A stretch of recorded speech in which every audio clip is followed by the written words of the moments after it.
and welcome to the Good Doctors Diagnose for Monday, October 7th. We're the Good Doctors of Abbey Research. I'm Dr. Kristen. I'm Dr. Erin. And today we're going to address a common misconception, not only in the workforce, but in the world. And pop culture. And media. that is the definition of a millennial. Yes.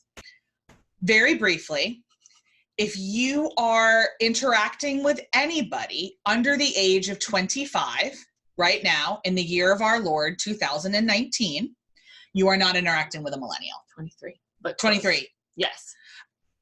And when we talk about people on the top On end the cusps, and cusps of each generation. Yeah.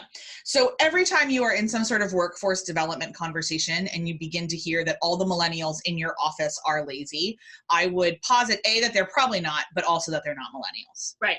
And that there's a great age difference within a generation. So generational spans tend to be about 15 years. Yes. So your top level millennials right now, think Mayor Pete Buttigieg running for president in the United States. And hi, us. And us. Hi. Into our mid to late 30s. We are of the millennial generation. So we have a very different experience of American culture, American politics, global culture, global politics. Technology changes, economic changes than our compatriots at the other end of the millennial spectrum who are in their early to mid 20s. So we tend to always put generations in a box. Baby boomers do this. Gen X does this or thinks this or feels this. But there's a great deal of spectrum difference within the generations as well. And a lot of times when we're talking about the newest generation coming into the workforce, that's actually Generation Z. Correct, because Generation Z at this point is not only interacting with the very typical kind of teenage jobs that we talk about in America in terms of hourly wage jobs or things like that, but these are the folks that are doing their internships. These are the folks that are often having to choose, but are choosing to enter a workforce instead of going on to higher education due to the crippling cost of higher education within the United States.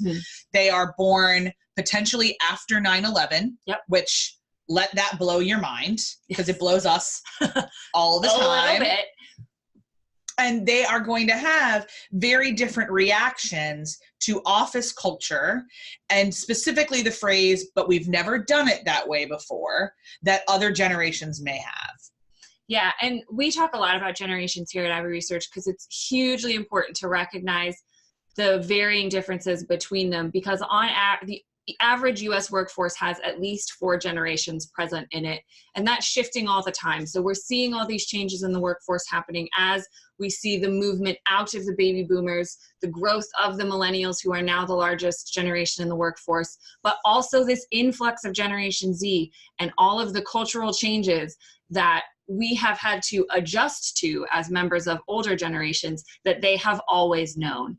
And it's a huge, important factor in managing the people in your office to understand what those cultural, social, political perspectives are, technological perspectives, and what they're bringing to the workforce. Finally, we'd like to remind you that this is a great opportunity to train yourself to ask questions instead of making assumptions.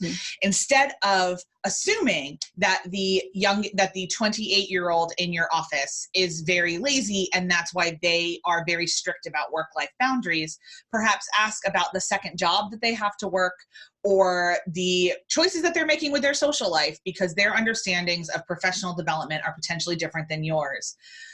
In the same way, if you are the 28-year-old in your office and you're making a whole lot of assumptions about the 58-year-old in your office, we would encourage you to, again, ask questions rather than make assumptions.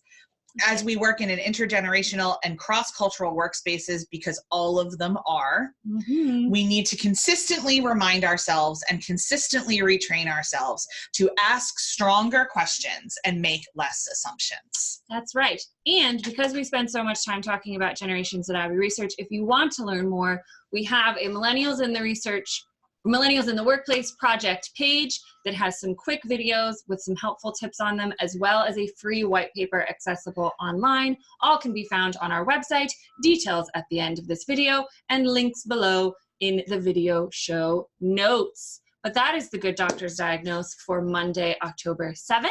We will see you all on Wednesday. Bye. Bye.